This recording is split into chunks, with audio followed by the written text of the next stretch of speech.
ముస్లింల పరిస్థితి ముందు ముందు ఏం కాకపోతోంది అనే దానికి మనకి ఇప్పటికీ కొన్ని చాలా నిదర్శనాలు ఉన్నాయి.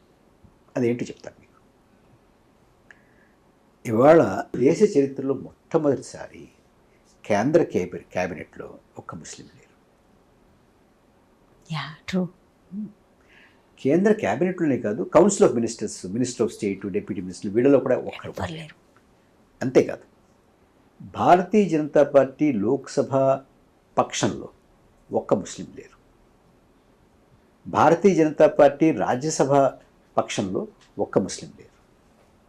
భారతీయ జనతా పార్టీ తరపున యూపీ లాంటి ఒక పెద్ద రాష్ట్రంలో, ఆ రాష్ట్రంలో చాలా ఎక్కువ శాతం ముస్లింలు మైనారిటీలు ఉన్నా కూడా ఒక్క ఎమ్మెల్యే అంటే ఒక్క ఎమ్మెల్యే భారతీయ జనతా పార్టీ తరపున ఇవాళ ముస్లిం లేరు.